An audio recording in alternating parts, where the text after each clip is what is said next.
Welcome to my channel. This is Nasir Rathir. I hope you all are doing good. मैं आज आपके लिए 30 best MCQs लाया हूँ और वो किसके हैं? इकोनॉमिक्स पोर्शन से लाया हूँ. सो गाइज़, इस वीडियो को स्टार्ट करने से पहले आप मेरे चैनल को सब्सक्राइब कीजिए और अगर वीडियो पसंद आ गई तो लाइक भी कीजिए और शेयर भी कीजिए. देखो, जितने बंदों तक पहुँचेगी उतना अच्छा रहेगा. चलो हम स्टार्ट करते हैं. जो 30 बेस्ट एमसीक्यूज़ जो हैं आपके सामने अभी आने वाले हैं और आप भी साथ साथ में अटेम्प्ट कीजिए क्वेश्चंस को. First question is law enforcement and national defence commander. Law enforcement and national defence जो है वो किसके अंडर आता है? The option is capital good, public good, contemporary goods and private goods. So इसका करेक्ट आंसर जो है वो है पब्लिक गुड्स. पब्लिक गुड्स इसलिए है इसका करेक्ट आंसर क्योंकि जो भी हमारे पास लॉ इन्फोर्समेंट है या नेशनल डिफेंस है वो सबके लिए अवेलेबल होता है. हर एक सिटीज़न जो है वो सिटीज़न के लिए ही अवेलेबल है. नेशनल डिफेंस में हमारा ही फाइनेंस रहता है, हमसे ही टैक्स लेके जो है नेशनल डिफेंस या लॉ इन्फोर्स करते हैं. That's why it comes under the public goods. Question number second is, in Keynesian economics, the point at which the aggregate demand function crosses the 45-degree lines indicate. ठीक है. अब कीन्सियन economics में एक ऐसा point आता है जहाँ पे एग्रीगेट डिमांड फंक्शन जो क्रॉस करता है 45 डिग्री लाइन, वो किस चीज़ को इंडिकेट करता है? ये किस चीज़ को इंडिकेट करता है? इसके ऑप्शन आपके पास दिए हैं. Level of full employment income, less than full employment level of income, equilibrium level of income which may or may not be full employment level of income, autonomous level of income which may not be full employment level of income. So guys, इसका answer जो है वो correct answer है C part, that is equilibrium level of income which may or may not be full employment level of income. देखो, जो कीन्सियन economics का जो ये मॉडल ये हमारे सामने बता रहा है, तो उसका मैं आपको थोड़ा सा एक डेमो दिखाता हूँ वो कैसा होता है. 45 डिग्री कैसे ये क्रिएट करता है. ठीक है, ये आ गए ये वाई एक्सिस आया, ये एक्स एक्सिस आया, ये हमारे पास 45 डिग्री का जो हमारे पास ये बनाता है. ठीक है, यहाँ से एक और लाइन आती है और एक लाइन ये आती है जो इसको क्रॉस करती है. मतलब इस चीज़ के रिलेटेड ही ये पूछ रहा है.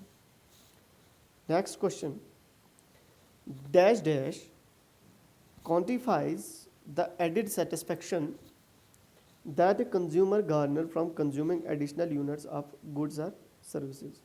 अब इनमें से कौन सी ऐसी चीज़ है जो एक कंज्यूमर के कंज्यूम करने में सेटिस्फेक्शन को ऐड करता है? ठीक है, इनमें गुड और सर्विस कौन सा है? ऑप्शन कितने हैं? 4 हैं. Marginal utility, opportunity cost, rate of substitution and contemporary prices. The answer is marginal utility. ठीक है. Next question is the slope of the indifference indifference curve is known as the MRS. What is S in MRS stand? मतलब S का मतलब क्या है? तो S का मतलब यहाँ सीधा सीधा जो है वो सब्सटीट्यूशन है और MRS की जो फुल फॉर्म है वो क्या है? Marginal rate of substitution. Next question, which of the below is a profit budget. इनमें से कौन सा प्रॉफिट बजट है जिसको हम प्रॉफिट बजट बोल सकते हैं? तो इसके ऑप्शन है production budget, sales budget, cash budget, capital expenditure budget. So guys, answer is sales budget. Sales budget एक ऐसा बजट है जो प्रॉफिट बजट में आता है. Question number next, what are the features of human capital. Human, इनमें से जो नीचे दिए गए हैं ऑप्शन, इनमें से ह्यूमन कैपिटल का फीचर क्या है? First is skilled and trend worker, Second is high wages. C, both skilled and unskilled workers. And D, both A and B. Answer is D part, that is both A and B. देखो, एक human capital का feature यही होता है कि एक worker जो है वो क्या होना चाहिए, स्किल्ड होना चाहिए और ट्रेंड होना चाहिए. जब वो स्किल्ड और ट्रेंड होगा तो उसकी डिमांड वैसे ही बढ़ेगी. जब उसकी डिमांड बढ़ेगी तो उसको हाई वेजेस मिलेंगे. Okay, moving to the next question. In which of the following market the price discrimination can take place. इनमें से कौन सी एक मार्केट है जहाँ पे प्राइस डिस्क्रिमिनेट की जाती है या प्राइस को डिस्क्रिमिनेट जो है वो लिया जाता है. So the option is first is monopoly, B monopolistic competition, oligopoly and perfect competition. तो इसका आंसर है मोनोपोली. देखो, मोनोपोली में प्राइस को डिस्क्रिमिनेट किया जाता है. यहाँ पे क्या होता है, एक ही जो हमारे पास होता है वो सेलर होता है और बायर बहुत सारे होते हैं. मतलब कि ये प्राइस को डिस्क्रिमिनेट कर सकते हैं. मतलब एक ही प्रोडक्ट को, मतलब कि बहुत सारे प्रोडक्ट्स की प्राइस को अलग अलग बायर्स में क्या कर सकते हैं, वो अलग अलग प्राइस लेवल में वो बेच सकते हैं. दैट इज़ वाई कि यहाँ पे प्राइस डिस्क्रिमिनेशन जो है वो टेक प्लेस होती है. किस वाली मार्केट में, मोनोपोली में. मोनोपोली में क्या होता है कि उसका कोई अपोनेंट नहीं होता है, ये मोनोपोली होती है. मतलब अकेला बंदा जो है, अकेली एक इंडस्ट्री होती है, अकेली एक फर्म होती है जो आप इसको बोलोगे. Next question is which factor of production combines the other three elements of production. इनमें से कौन सा फैक्टर ऑफ प्रोडक्शन है जो दूसरे मतलब दूसरे तीसरे फैक्टर्स ऑफ प्रोडक्शन को कंबाइन करता है. कैपिटल है, एंटरप्रेन्योरशिप है, लेबर है, लैंड है. तो आइडिया किसका होता है, एंटरप्रेन्योरशिप का. ठीक है, एक बिजनेसमैन का. तो ये क्या, ये कैपिटल को भी एक्युमुलेट करता है, लेबर को भी और लैंड को भी. इसका आंसर जो है वो बी पार्ट है, that is entrepreneurship. Next question is the production function is a statement of the relationship between A firms. जो प्रोडक्शन फंक्शन है is a statement of the relationship between A firms. किसके relationship को ये दर्शाता है. तो production function से हम क्या समझते हैं, ये नीचे जो है दो मतलब कि लेबर एंड कैपिटल दिया है, टेक्नोलॉजी एंड प्रॉफिट दिया है, इनपुट एंड आउटपुट दिया है, लैंड एंड लेबर दिया है. अब इनमें से कौन प्रोडक्शन फंक्शन को के रिलेशनशिप को हमारे सामने लाता है. तो इसका आंसर जो है वो है C part, that is input and output. Input and output ही एक ऐसा रिलेशन है जो प्रोडक्शन फंक्शन के रिलेशन को हमारे सामने लाता है. हमने रॉ मटेरियल वगैरह कितना लिया, हमारे पास प्रोड्यूस कितना हुआ, that is output. Next question is if inflationary expectation increases the flip करू विल. अगर इन्फ्लेशनरी एक्सपेक्टेशन हमारे पास बढ़ गई तो इसके रिलेटेड फ्लिप करू क्या बोलती है. फ्लिप करू बोलती है कि first option is shift to the right, shift to the left, become vertical, become upward. और इसका आंसर है shift to the right. Next question is which of the below are the objectives of fiscal policy. जो नीचे दिए गए option है इनमें से फिस्कल पॉलिसी पॉलिसी के कौन कौन से ऑब्जेक्टिव्स हैं. So option is achievement and maintenance of full employment, maintenance of price stability, acceleration of of the rate of economic development and all of the above. So answer is all of the above. ये सब कुछ जो है मतलब fiscal policy के objectives हैं. Next, king demand करो is observe in which of the following. King demand करो जो है वो किस वाली मार्केट में पाई जाती है. किंग डिमांड करो जो है वो कुछ ऐसी होती है, ठीक है, जो किंग होती है. ओके, तो इसका ऑप्शन जो है perfect competition, monopolistic competition, monopoly and oligopoly. Answer is oligopoly. D part is correct answer. Next question is dash dash is the practice of holding or piling up of assets namely money goods for future events। इनमें से कौन सा option ऐसा है जो ऐसी practice करता है जो एसेट को होल्ड करता है या मनी गुड्स वगैरह फ्यूचर इवेंट्स के लिए। तो इसका ऑप्शन जो है क्या है, black marketing, holding, choking and disinvesting. तो इसका आंसर है B part, that is holding.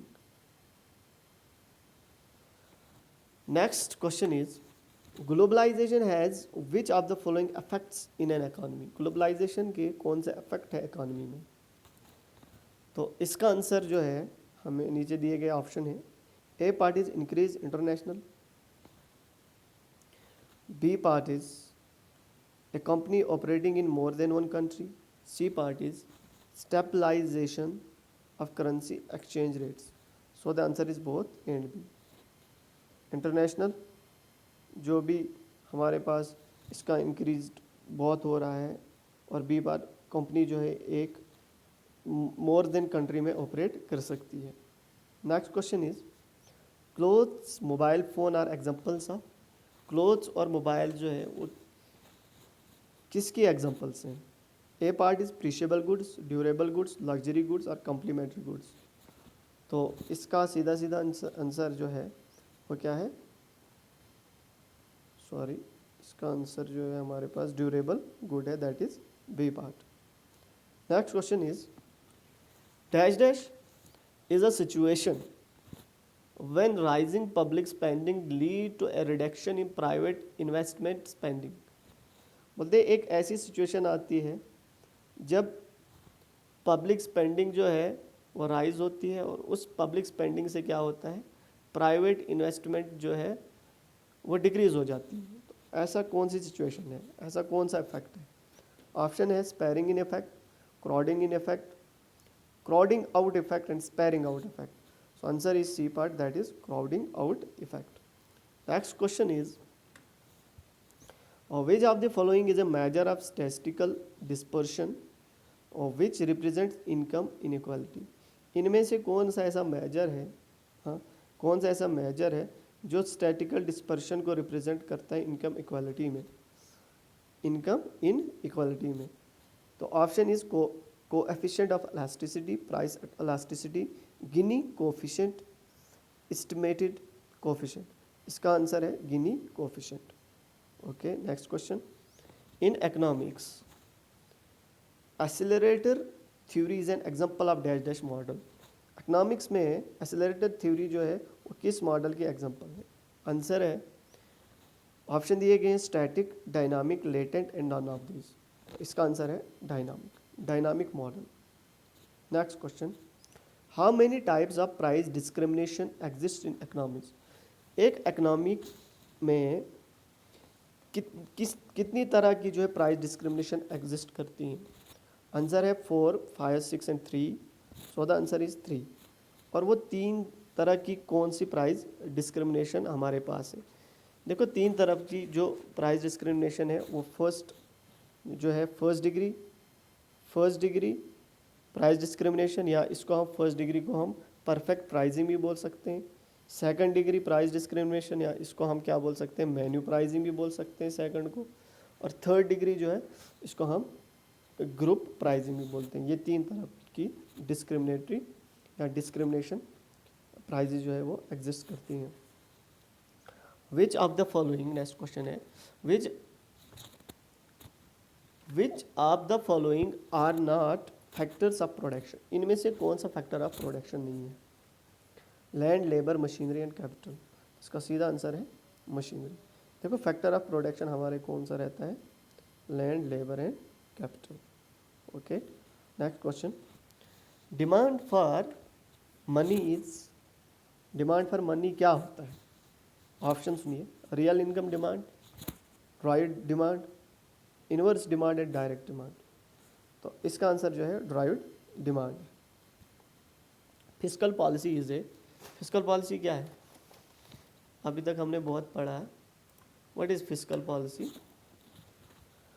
अब फिस्कल पॉलिसी क्या है, ऑप्शन दिया है demand side policy, supply side policy, management policy और मॉनेटरी पॉलिसी। तो इसका आंसर है demand side policy. Fiscal policy is demand side policy. Next question है, if the demand for a good is inelastic, ठीक है, अगर demand for good जो है वो इन इलास्टिक है, an increase in its price will cause the total expenditure of the consumer of the goods to, जब इसकी price जो है इंक्रीज होगी तो वो टोटल एक्सपेंडिचर में कौन सा इफेक्ट करेगी, जब एक कंज्यूमर जो है कंज्यूमर के लिए कौन सा टोटल इफेक्ट करेगी टोटल एक्सपेंडिचर पे। तो क्या होगा, इसका आंसर जो है वो इंक्रीज है, remain the same, increase, decrease, any of these. तो आंसर इज इंक्रीज। मतलब अगर डिमांड फॉर गुड जो है इन इलास्टिक है, मतलब इलास्टिक नहीं है बल्कि इन इलास्टिक है, तो उस सिचुएशन में वो क्या होगी, इंक्रीज होगी किसकी, प्राइस जो है इंक्रीज होगी expenditure. Which of the following is a property of an indifference curve, इनमें से कौन सी प्रॉपर्टी है इंडिफरेंस करो की। तो it is convex to the origin, the marginal rate of substitution is constant, marginal utility is constant, total utility is greatest when the 45-degree lines cut the indifference curve. No. The correct answer is it is convex to the origin, इसकी property है किसकी, indifference curve की। Next question है, the national income of a country for a given period is equal to, national income जो है country की एक given period के लिए किसके बराबर है। ऑप्शन है total value of goods and services produced by the national, sum of total consumption investment expenditure, sum of personal and private income of all individual, money value of final good and service produced. तो इसका answer है D part, money value of final goods and service produced. Next question, model lines of GPDP is available in all states where part dash dash of constitution is applicable. अब मुझे इसकी आप full form जो है comment box में बता दीजिएगा, GPDP की फुल फॉर्म क्या है। बोलते हैं मॉडल गाइडलाइंस ऑफ GPDP जो है is available in all states, ठीक है, इस पूरी स्टेट्स के लिए available, where part dash dash of the constitution applicable, कौन सा पार्ट जो है कॉन्स्टिट्यूशन का इसमें एप्लीकेबल है, तो कौन सा है, सी पार्ट। ओके, नेक्स्ट है national income is given by the formula. National income के लिए कौन सा फार्मूला है, नेशनल इनकम को जब हम निकालते हैं तो ये दिए गए फार्मूले हैं, net national product minus indirect plus subsidies, gross national product minus direct taxes, gross domestic product minus imports, net domestic product plus products. So the answer is A part, national product minus indirect taxes plus subsidies. Okay, next, which of the following is not a correct effect of an appreciation of an economy, इनमें से कौन सा correct नहीं, ठीक है। तो सही सी बात है, जब हायर इन्फ्लेशन होगी तो ये इकोनॉमी के लिए एक अप्रिसिएशन नहीं होगी। Higher inflation, import are cheaper, export are more expensive, all of the above are correct effects. The option A is correct answer. Next question is, which of the following is not a method to calculate the gross domestic product? इनमें से कौन सा ऐसा option है जो correct नहीं है किसको कैलकुलेट करने के लिए, GDP के लिए। तो ऑप्शन है income method, expenditure method and production method, and D is cost method. So this is not correct, cost method, income, expenditure, production method जो हम यूज़ करते हैं। सो गाइज ये थी पूरी वीडियो, आई होप कि आपने एंजॉय किया होगा। Thanks for watching, have a nice day.